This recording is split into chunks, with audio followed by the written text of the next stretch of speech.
Hello दोस्तों, नमस्कार। संकल्प इलेक्ट्रीशियन क्लासेज में आप सभी का स्वागत है। तो हमारा जो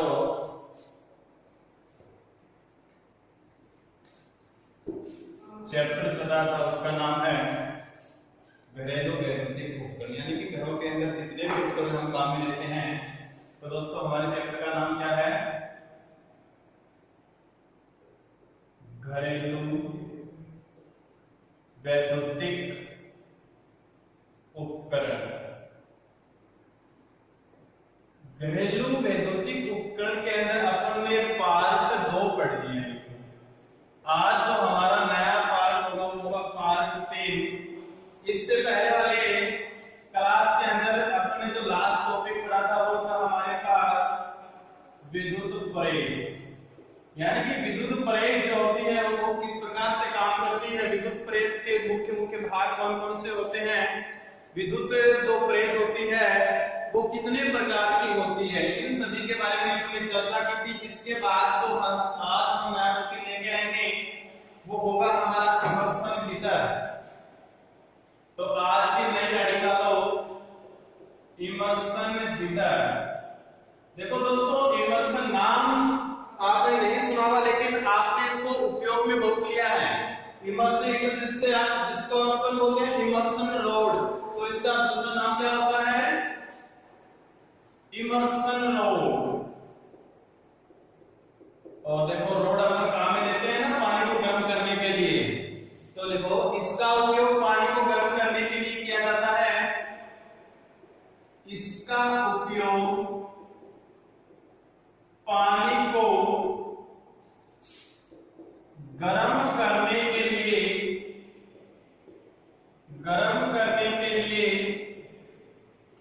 किया जाता है। यानी कि जो इमर्शन रोड होती है उसका प्रयोग पानी को गर्म करने के लिए किया जाता है। दोस्तों इमर्शन रोड क्या होती है, ये कौन कौन सी धातुओं से मिलकर बनी होती है? इमर्शन रोड जो होती है उसमें नाइट्रोन धातु का जो उष्मक तंतु प्रयोग किया जाता है, यानी कि इसका उष्मक तंतु किसका बना होता है? नाइट्रोन धातु का बना होता है। इस नाइट्रोन धातु से बने उष्मक तंतु को तांबे से बनी नलिका, यानी कि ये जो नलिका बनी होती है ये कौन सी धातु की बनी होती है? तांबे की बनी होती है। तो इस नलिका के अंदर इस नाइट्रोन तार की कॉइल को अपन डालते हैं और इस नाइट्रोन तार तथा इस तांबे की नलिका के बीच में अपन एक अचालक पदार्थ डालते हैं जिसका नाम होता है दोस्तों क्या? Magnesium oxide. इसके अंदर जो अचालक पदार्थ डालते हैं उसका नाम क्या होता है? Magnesium oxide. मैग्नीशियम ऑक्साइड, ठीक है। इसके अंदर जो नाइट्रोन का उष्मक तंतु होता है, हीटिंग एलिमेंट जो होता है, ये हीटिंग एलिमेंट अलग अलग वाटें क्षमता का होता है। इसमें होता है 1000 वाट, 1500 वाट तथा 2500 वाट तक की, ठीक है। यानी कि हमें 1000 वाट, 1500 वाट तथा 2500 वाट तक की इमर्शन रोड प्राप्त हो सकती है। तो इसमें लिखो नहीं हटाओ इमर्शन हीटर, इसमें लिखो इसे इमर्शन रोड भी कहते हैं, इसे इमर्शन रोड भी कहते हैं। इसी में लिखो दूसरी लाइन, इसका उपयोग पानी को गर्म करने के लिए किया जाता है। इसका उपयोग पानी को गर्म करने के लिए किया जाता है। इसी में नेक्स्ट लाइन लिखो, इसमें उष्मक तंतु के रूप में नाइट्रोन तार से बना उष्मक तंतु प्रयोग किया जाता है। इसमें नाइट्रोन धातु से बना या उष्मक तंतु जो होता है वो नाइट्रोन धातु से बना काम में लिया जाता है। इसी में नेक्स्ट लाइन लिखो, इस उष्मक तंतु को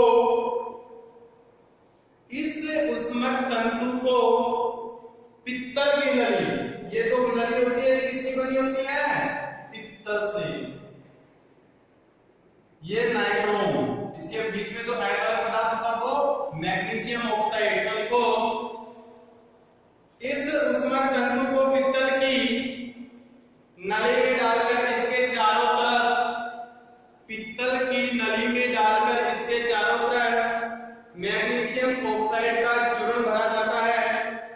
मैग्नीशियम ऑक्साइड का चूर्ण भरा जाता है।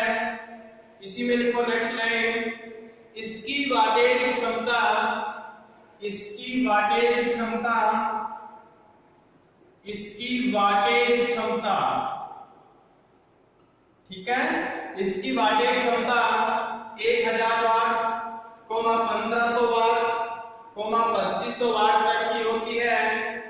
1000 वाट, 1500 वाट तथा 2500 वाट तक की होती है। तो ये था हमारे पास दोस्तों इमर्शन हीटर, जिसको अपन नॉर्मल भाषा में रोड बोलते हैं, और सर्दियों के मौसम में स्नान करने के लिए, पानी को गर्म करने के लिए इसका प्रयोग किया जाता है। ठीक है, अब नेक्स्ट जो होता है दोस्तों वो होता है हमारा गीजर। नाम तो सभी ने सुन रखा है गीजर, आजकल इसका प्रचलन भी बहुत अधिक हो रखा है गीजर का। तो दोस्तों गीजर का प्रयोग भी हम पानी को गर्म करने के लिए करते हैं। इस गीजर के पानी को अपन स्नान घरों में भी काम में ले सकते हैं, इसका अपन रसोई में भी काम में ले सकते हैं। अगर रसोई के अंदर अगर हमें गर्म पानी की आवश्यकता हो तो वहां पे भी इसका प्रयोग अपन कर सकते हैं। ठीक है, तो दोस्तों जो गीजर होता है, गीजर हमारे पास दो प्रकार का होता है। गीजर हमारे पास कितने प्रकार का होता है? दो होता है। एक तो होता है इंसेंट गीजर, इंसेंट गीजर, और नंबर 2 होता है स्टोरेज गीजर, स्टोरेज गीजर। तो दोस्तों स्टोरेज गीजर है, ये भी हमारे पास दो प्रकार का होता है। स्टोरेज गीजर हमारे पास कितने प्रकार का होता है? दो प्रकार का। एक तो होता है प्रेशर रहित, दूसरा होता है प्रेशर युक्त। प्रेशर रहित स्टोरेज गीजर, और दूसरा जो हमारे पास होता है वो होता है प्रेशर युक्त, प्रेशर युक्त स्टोरेज गीजर, स्टोरेज गीजर। अब जो प्रेशर युक्त स्टोरेज गीजर है, ये भी हमारे पास दो प्रकार से होता है। एक तो फिक्स आयतन होता है और दूसरा का चेंजेबल अपना आयतन कर सकते हैं। तो स्थिर आयतन वाले और परिवर्तनशील आयतन वाले। एक तो होते हैं स्थिर आयतन वाले और दूसरे होते हैं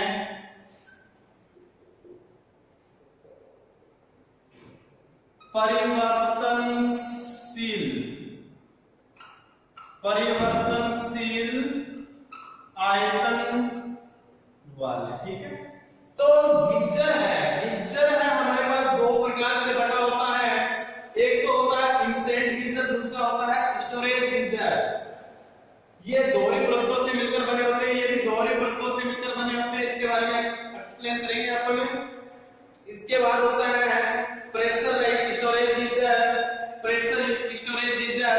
और जो प्रेशर युक्त स्टोरेज गीजर होता है, ये भी हमारे पास दो प्रकार से होता है। स्थिर आयतन वाले प्रेशर युक्त स्टोरेज गीजर, परिवर्तनशील आयतन वाले प्रेशर युक्त स्टोरेज गीजर होते हैं। तो इस तालिका को आप उतारो, इस सारणी को आप बनाओ अपनी कॉपी के अंदर। और नेक्स्ट हेडिंग डालना फिर गीजर, उतार लीजिए इसको।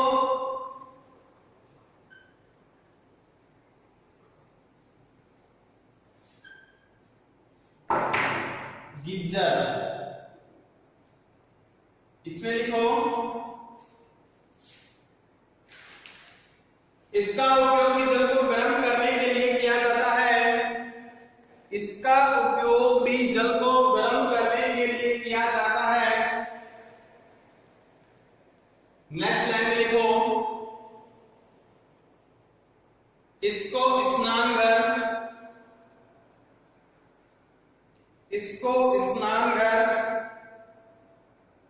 Kitchen, kitchen, store, storage, storage, storage, storage, storage, storage, storage, storage, storage, storage, storage, storage, storage, storage, storage, storage, storage, आदि में सीधा नल के द्वारा जोड़ा जाता है। आदि में सीधा नल के द्वारा जोड़ा जाता है।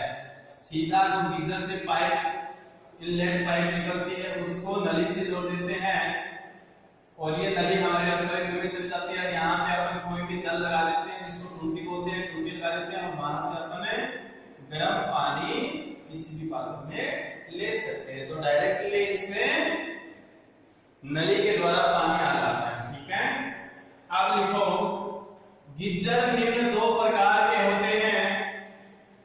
गिज्जर निम्न दो प्रकार के होते हैं।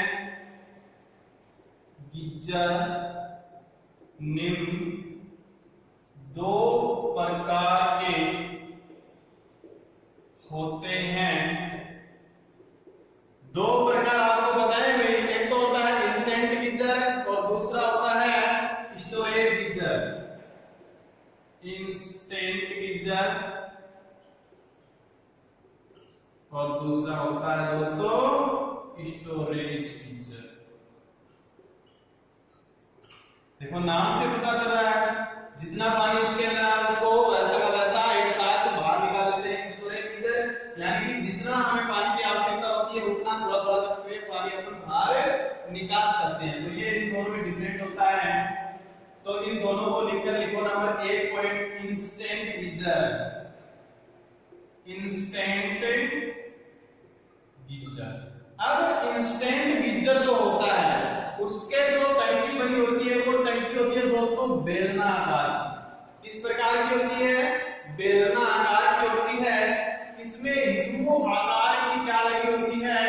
पानी को आउटलेट तथा इनलेट करने के लिए पाइप लगी होती है। ठीक है, इसकी जो बाहरी परत बनी होती है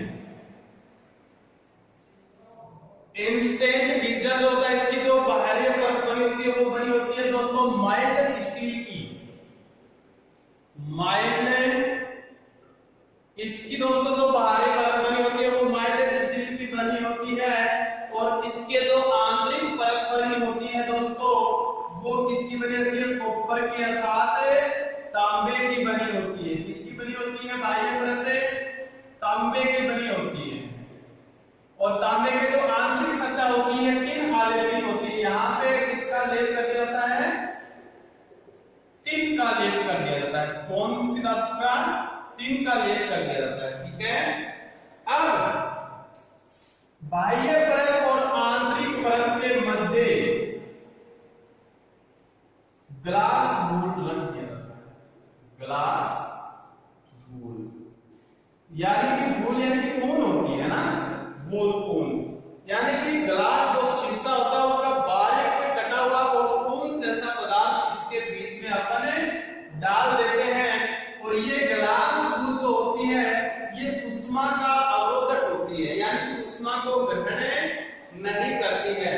जो उष्मा इसके अंदर होती है उसको अपनी ओर नहीं खींचती है, उसका क्या करती है? वापस विरोध करती है कि तन्ना बाहर में कोने हो गए भीतर के भीतर ही रहे। ठीक है, और ऐलिया आपको पानी के रह जाए गरम को गरम रह जाए। ठीक है, तो एक अंदर लिखो स्टोरेज गीजर में, इंस्टेंट गीजर में लिखो। सबसे पहले लिखो यह माइल्ड स्टील से बना पात्र होता है।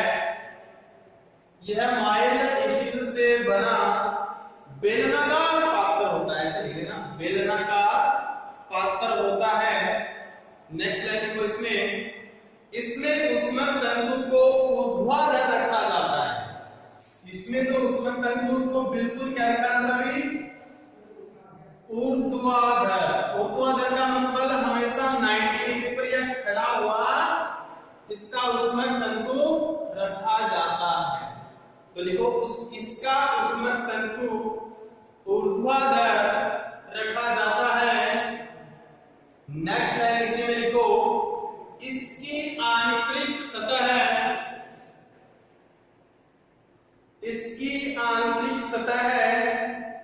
बेलनाकार बनाई जाती है जो तांबे से बनी होती है। जो तांबे से बनी होती है जिसके आंतरिक भाग को टिन से आलेपित किया जाता है, टिन से आलेपित किया जाता है, यानी कि इसके ऊपर एक टिन की परत सटा दी जाती है भाई, ठीक है। अब इसी में नेक्स्ट लाइन लिखो, तांबे तथा माइल्ड स्टील, तांबे तथा माइल्ड स्टील की परत के बीच में, तांबे तथा माइल्ड स्टील के बीच की परत के बीच, तांबे तथा माइल्ड स्टील के बीच ग्लास बोल पदार्थ डाला जाता है, ग्लास बोल पदार्थ भरा जाता है या डाला जाता है। यह पदार्थ उष्मा का अवरोधक करता है, उष्मा का अवरोधक होता है, उष्मा का अवरोधक होता है। इसी में लिखो नेक्स्ट लाइन, इमर्सन रोड के श्रेणी क्रम में, इमर्सन रोड के, ये जो इमर्सन रोड होती है ना, ये गर्म करने के लिए जो कुकर, इसके श्रेणी क्रम में, इसके श्रेणी क्रम में थर्मोस्टेट स्विच, इसके श्रेणी क्रम में थर्मोस्टेट स्विच लगाया जाता है, और इस थर्मोस्टेट स्विच का काम क्या होता है, ऑटोमेटिक सिस्टम चलाने के लिए इसका प्रयोग किया जाता है, ठीक है। नेक्स्ट लाइन को इसी में, इसकी जल धारिता 25 लीटर से 100 लीटर तक होती है, 25 लीटर से 100 लीटर तक इसकी क्या होती है भाई, जल धारिता होती है। नेक्स्ट लिखो इसी में, लिखो इसके जो थर्मोस्टेट स्विच को, इसके थर्मोस्टेट स्विच को 32 डिग्री सेंटीग्रेड से 88 डिग्री सेंटीग्रेड, 32 डिग्री सेंटीग्रेड से 88 डिग्री सेंटीग्रेड तापमान तक सेट कर सकते हैं, सेट कर सकते हैं। इसी में नेक्स्ट लाइन लिखो, इसकी वाटेज क्षमता, इसकी वाटेज क्षमता यानी कि ये कितने वाट तक के होते हैं, तो लिखो इसकी वाटेज क्षमता 1000 वाट से 3000 वाट तक होती हैं, 3000 वाट तक होती हैं। अगर इसके स्थान पर 1 किलोवाट से 3 किलोवाट देने को घबराने की जरूरत नहीं, किलोवाट को होता है 1000, ठीक है।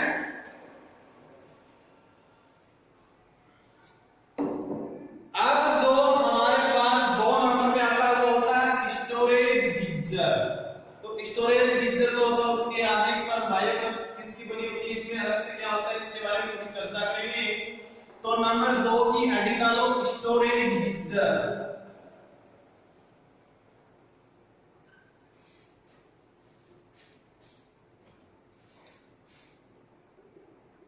स्टोरेज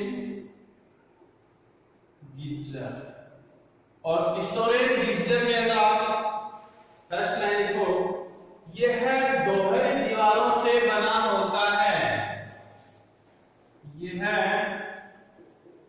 दोहरी दीवारों से बना, तो पहले वाला में एक ही दीवारों से बना था भाई, वो भी 2 दीवारों से बना हुआ था, तो ये भी मेरे पास 2 दीवारों से बना हुआ है, ठीक है। तो लिखो इसकी बाहरी दीवार जो होती है वो तो होती है नरम इस्पात की, इसकी जो बाह्य दीवार होती है वो किसकी बनी होती है, नरम इस्पात की। और इससे पहले वाले में माइल्ड स्टील की बनी हुई थी ना, तो इसमें ये डिफरेंट है, इसकी जो बाह्य परत होती है वो नरम इस्पात की बनी होती है तथा आंतरिक दीवार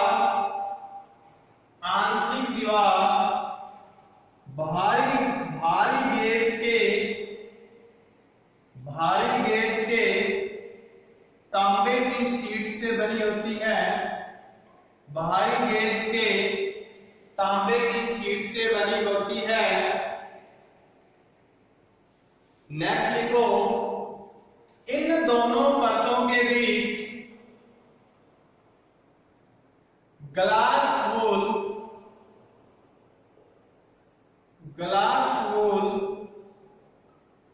डाला जाता है।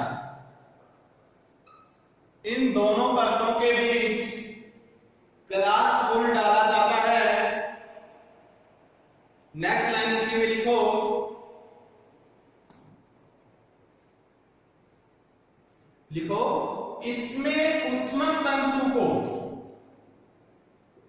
इसमें उष्मक तंतु को ऊर्ध्वाधर तथा क्षैतिज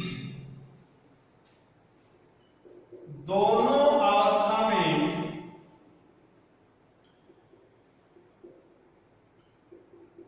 रखा जा सकता है। ऊर्ध्वाधर का मतलब होता है खड़ा और क्षैतिज का मतलब होता है पड़ा हुआ, यानी कि 180 डिग्री के ऊपर होता है हमारा क्षैतिज और 90 डिग्री के एंगल पे क्या होता है हमारा ऊर्ध्वाधर होता है। ठीक है,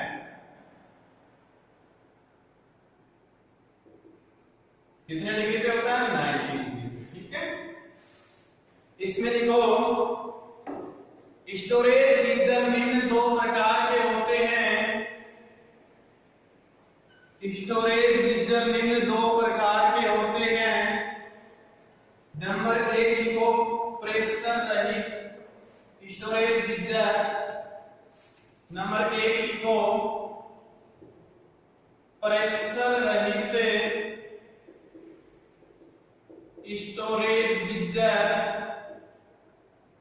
नंबर 2 लिखो प्रेशर युक्त स्टोरेज गीजर। इसमें देखो ज्यादा कुछ आपको याद रखने की बात नहीं है।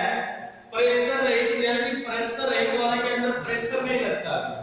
ठीक है, प्रेशर नहीं लगेगा तो इसका जो उपयोग है ये केवल अपने एक ही नल के अंदर है इसका प्रयोग कर सकेंगे। अगर हम स्नान घर में तो केवल इसका स्नान घर में ही प्रयोग करेंगे, इससे दूसरी नलिका को अपन ले जाकर कहीं दूर रसोई घर में इसका प्रयोग नहीं कर सकते हैं। ठीक है, तो इसमें एक ऐसा वाल्व होता है जिसको डायरेक्टली एक साथ खो दिया जाता है और वो एक ही स्थान पे पूरा काम में ले लिया जाता है। ठीक है, प्रेशर युक्त स्टोरेज गीजर जो होता है, इस गीजर के द्वारा जो पानी गर्म होता है उसको अपन कई स्थानों में काम में ले सकते हैं। स्नान घर में भी काम में ले सकते हैं, यहाँ से फिर अपन रसोई घर में भी काम में ले सकते हैं, यहाँ से अन्य किसी काम में अपन इससे को ले सकते हैं। यानी कि एक से अधिक स्थानों पर काम में लेने के लिए किस प्रकार के गीजर का प्रयोग किया जाता है? प्रेशर युक्त स्टोरेज गीजर। अगर प्रेशर रहेगा तो अधिक दूरी तक इसको अपन पहुंचा सकते हैं, अधिक दूरी तक इसको अपन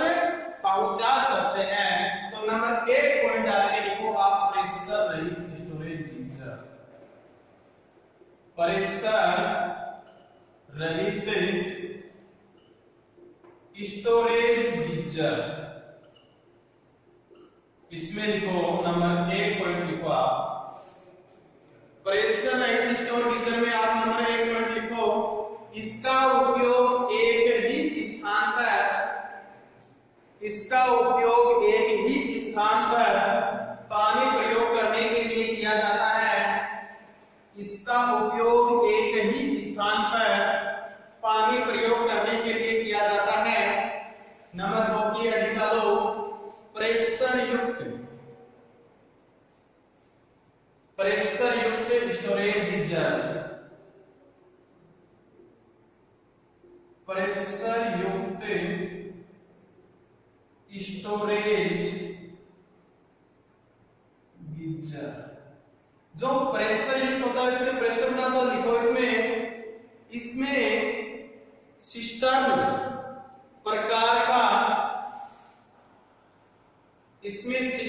प्रकार का वाटर हीटर प्रयोग किया जाता है। कौन से प्रकार का? सिस्टर्न प्रकार का, यानी कि ठंडे पानी को लेने के लिए इसमें सिस्टर्न नामक एक छोटा सा उपकरण लगा होता है, जो ठंडे पानी को कहां तक? वाटर हीटर तक पहुंचाने का काम करता है। तो वाटर हीटर तक ठंडे पानी को पहुंचाने के लिए किस उपकरण का प्रयोग किया जाता है? सिस्टर्न उपकरण का प्रयोग किया जाता है। इसलिए इसे सिस्टर्न स्टोरेज गीजर भी कहते हैं। इसलिए इसे सिस्टर्न स्टोरेज गीजर या सिस्टर्न हीटर भी कहते हैं। तो लिखो इसमें फर्स्ट लाइन आप, इसमें सिस्टर्न प्रकार का वाटर हीटर प्रयोग किया जाता है, इसलिए इसे सिस्टर्न हीटर भी कहते हैं। सिस्टर्न हीटर भी कहते हैं। कौन सा हीटर? सिस्टर्न हीटर भी कहते हैं। इसी में नेक्स्ट लाइन लिखो आप, इसका उपयोग एक से अधिक स्थान पर पानी प्रयोग करने के लिए, इसका उपयोग एक से अधिक स्थान पर पानी प्रयोग करने के लिए किया जाता है। इसी में नेक्स्ट लाइन लिखो, इसमें सिस्टर्न के द्वारा ठंडे पानी को या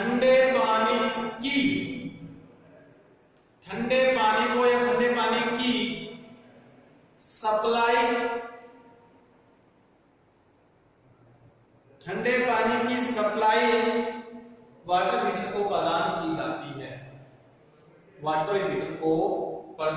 जाती है। अब लिखो, प्रेशर युक्त स्टोरेज गीजर निम्न दो प्रकार के होते हैं। प्रेशर युक्त स्टोरेज गीजर निम्न दो प्रकार के होते हैं। केवल और केवल इनके प्रकारों के नाम लिख लो आप। नंबर 1 होता है स्थिर आयतन, दूसरा होता है परिवर्तनशील आयतन। स्थिर आयतन वाले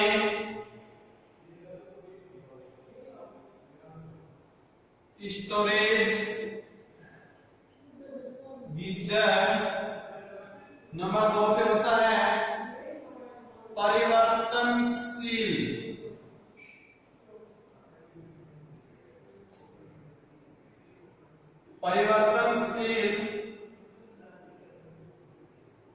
आयतन वाले स्टोरेज गीजर। ठीक है, देखो इसमें कोई निश्चित नहीं होता, जितना पानी आया है उतना का उतना बाहर है।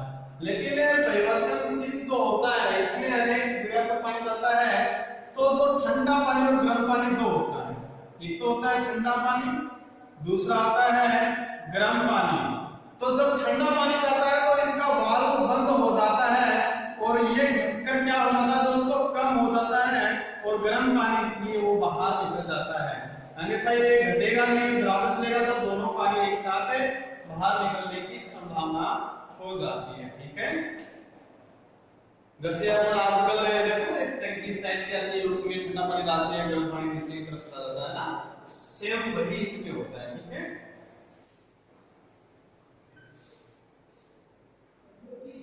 अब आप डालोगे नई हेडिंग जो होगी हमारे पास, वो होगी हॉट केस। देखो बिल्कुल नाम आपने कई बार सुना है हॉट केस, लेकिन आपने वैद्युतिक हॉट केस का नाम नहीं सुना है। आपने कौन से हॉट केस का नाम सुना है अभी तक?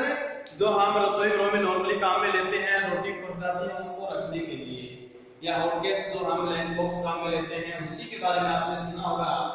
आज हम पढ़ेंगे इलेक्ट्रिक के हॉट केस, जिसको विद्युत के द्वारा चलाया जाता है। तो ये क्या होता है? जो पका हुआ भोजन होता है, केक जो होती है, या फिर पके हुए भोजन को गर्म करने के लिए इस हॉट केस का प्रयोग किया जाता है। यानी कि हॉट केस का प्रयोग कहां किया जाता है? पके हुए भोजन को गर्म रखने के लिए।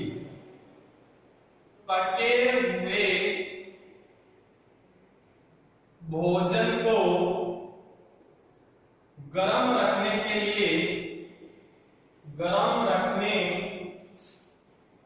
के लिए हॉट केस का प्रयोग किया जाता है। हॉट केस का प्रयोग किया जाता है।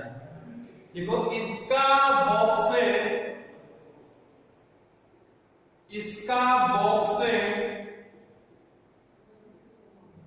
माइल्ड स्टील का बना होता है। माइल्ड स्टील का बना होता है।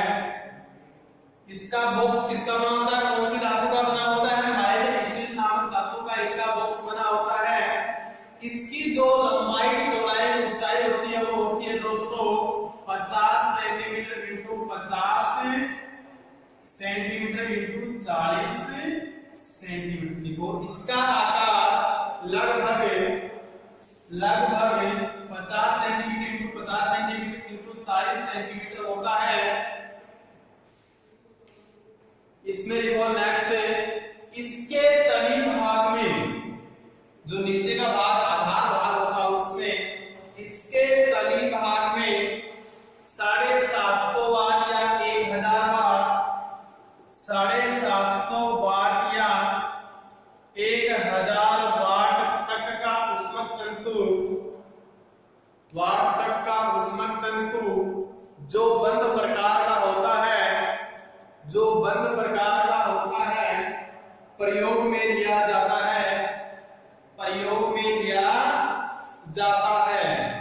इसके बाद में जो हमारा नेक्स्ट वैद्युतिक उपकरण आता है वो होता है ओवन। क्या होता है दोस्तों? ओवन।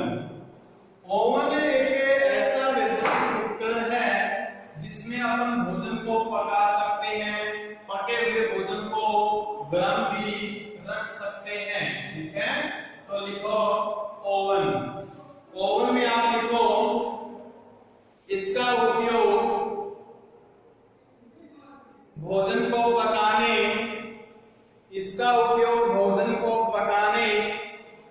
केक बनाने तथा पके हुए भोजन को गर्म रखने के लिए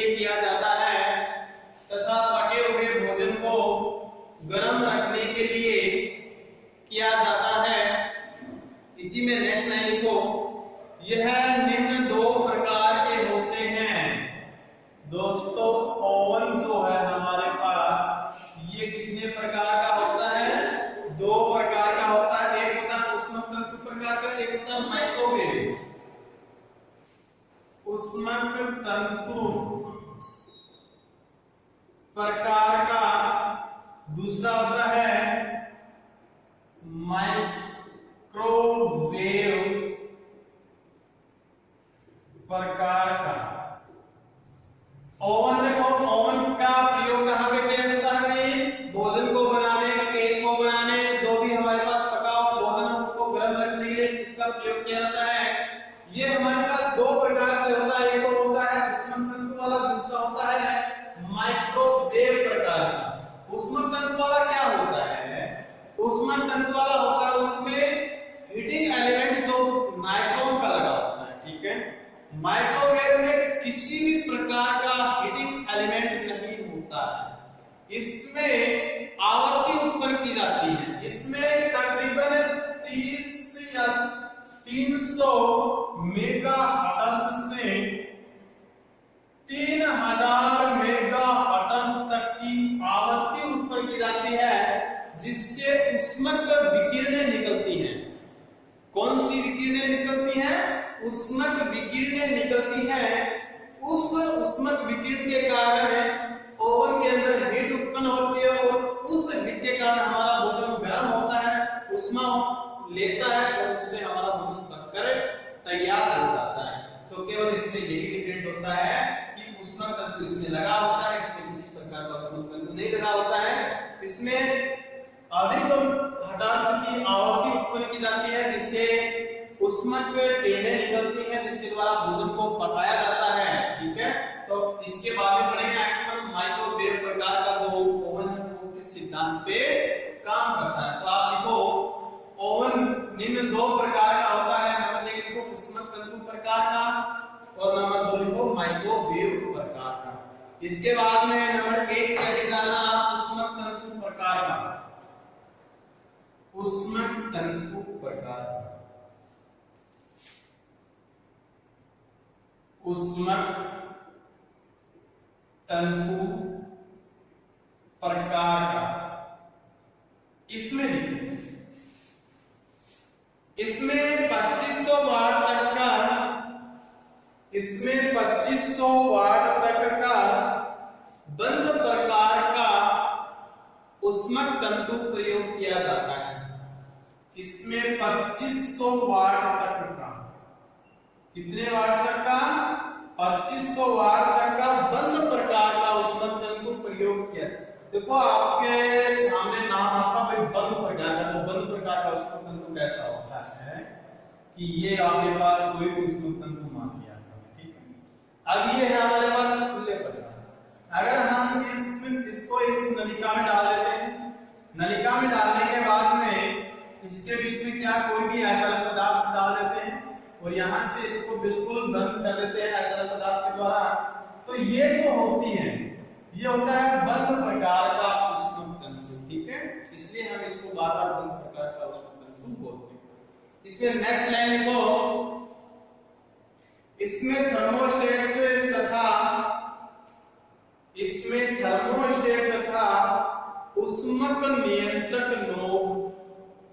ऊष्मक नियंत्रक नोब भी लगाई जाती है। ऊष्मक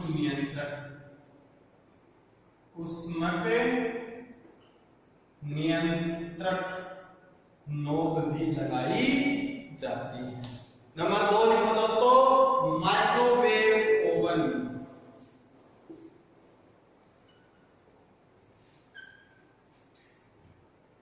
माइक्रोवेव ओवन, माइक्रोवेव ओवन, देखो माइक्रोवेव ओवन, तो इसमें फर्स्ट लाइन आपको यही, इसमें किसी भी प्रकार का ऊष्मक तंतु प्रयोग नहीं किया जाता है। इसमें किसी भी प्रकार का ऊष्मक तंतु प्रयोग नहीं किया जाता है।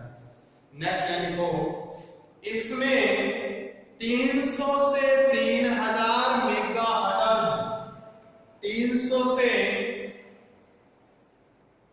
3000 मेगाहर्ट्ज, इसमें 300 से 3000 मेगाहर्ट्ज आवर्ती वाली विद्युत चुंबकीय तरंगों के द्वारा, आवर्ती वाली विद्युत चुंबकीय तरंगों के द्वारा ऊष्मन क्रिया संपन्न की जाती है। ऊष्मन क्रिया संपन्न की जाती है।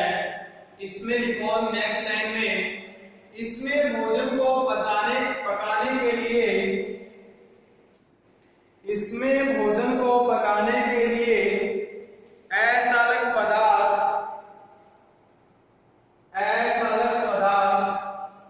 कोष्टक में लिख लेना, कांच तथा चीनी मिट्टी, अचालक पदार्थ कांच तथा चीनी मिट्टी से बने बर्तन ही काम में लिए जाते हैं।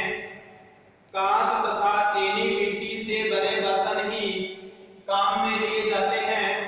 इसी में लिखो आप कार्य सिद्धांत, यानी कि इसका जो कार्य सिद्धांत होता है वो क्या होता है, किस सिद्धांत पे काम करता है, तो लिखो कार्य सिद्धांत।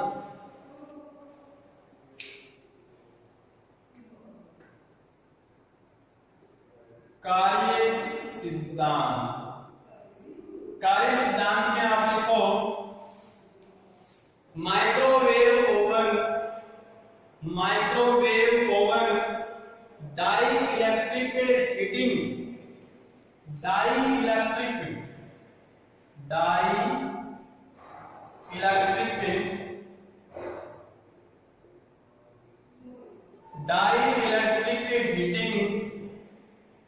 सिद्धांत पर कार्य करता है। सिद्धांत पर कार्य करता है। ये डाई इलेक्ट्रिक हीटिंग सिद्धांत क्या होता है, जैसे ही अपन ओवन होता है हमारे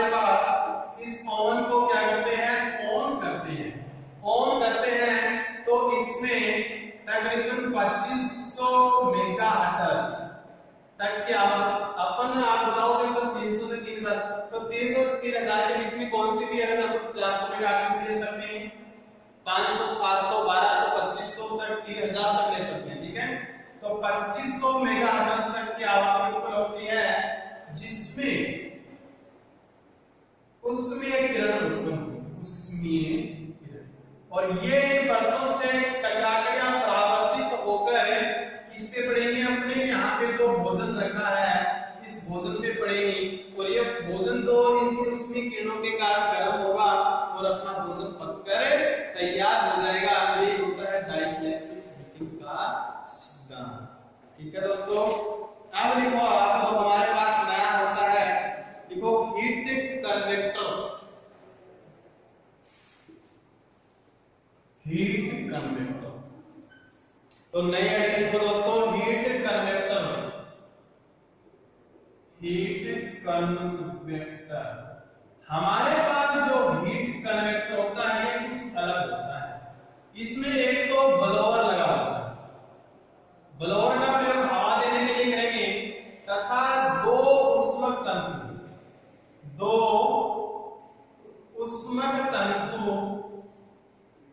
लगे होते हैं, ठीक है। हीट कन्वेक्टर जो होता है दोस्तों, हीट कन्वेक्टर जो होता है ये गर्म हवा देता है, इसके द्वारा गर्म हवा प्रदान की जाती है। क्या भाई? गर्म हवा प्रदान की जाती है। तो इसमें लिखो, इसका उपयोग गर्म हवा को फेंकने के लिए किया जाता है, इसका उपयोग गर्म हवा को फेंकने के लिए किया जाता है। और नेक्स्ट लाइन में लिखो, इसमें एक ब्लोअर तथा दो उष्मक तंतुओं का प्रयोग किया जाता है, इसमें एक ब्लोअर तथा दो उष्मक तंतुओं का प्रयोग किया जाता है। नेक्स्ट लाइन लिखो, इसकी वाटेज क्षमता,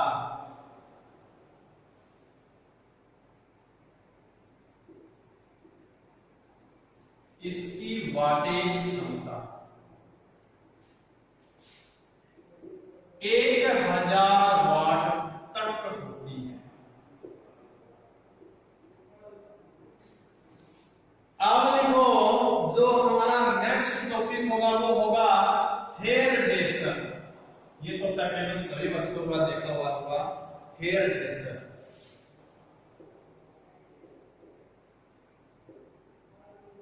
हेयर सैलून की दुकान पे, अगर नाई की दुकान पे कोई गया हुआ तो वहां पे देखो ऐसे आकृति का कुछ ऐसी आकृति का एक होता है ना, ऐसे लीड निकल जाती है, ऐसी आकृति का एक बड़ा होता है ना, ड्रिल मशीन के जैसा था ना, तो उसको बोलते हैं अपन हेयर ड्रेसर। हेयर ड्रेसर होता है दोस्तों, इसमें एक तो छोटे आकार का ब्लोअर लगा होता है, एक इसमें छोटे आकार का उष्मक तंतु लगा होता है, इसके द्वारा भी गर्म हवा को बाहर फेंका जाता है। गर्म हवा को कहां फेंका जाता है भाई? बाहर फेंका जाता है। इस गर्म हवा का उपयोग हेयर सैलून वाला बालों को या गिल्ले बालों को सुखाने के लिए करता है, यानी कि अपने बाल गीले को इसको सुखाने के लिए किसका प्रयोग करता है? हेयर ड्रेसर का प्रयोग किया जाता है, ठीक है। तो इसमें लिखो, इसका उपयोग गीले बालों को सुखाने के लिए किया जाता है, इसका उपयोग गीले बालों को सुखाने के लिए किया जाता है, इसका उपयोग गीले बालों को सुखाने के लिए किया जाता है। नेक्स्ट लाइन लिखो, इसमें एक छोटा ब्लोअर तथा एक छोटा उष्मक तंतु लगा होता है, एक छोटा उष्मक तंतु लगा होता है। नेक्स्ट लाइन में लिखो, इसी में इस इसकी वाटेज क्षमता, इसकी वाटेज क्षमता प्राय 800 वाट तक होती है। इसकी वाटेज क्षमता कितनी होती है दोस्तों? 800 वाट तक होती है, ठीक है। और जो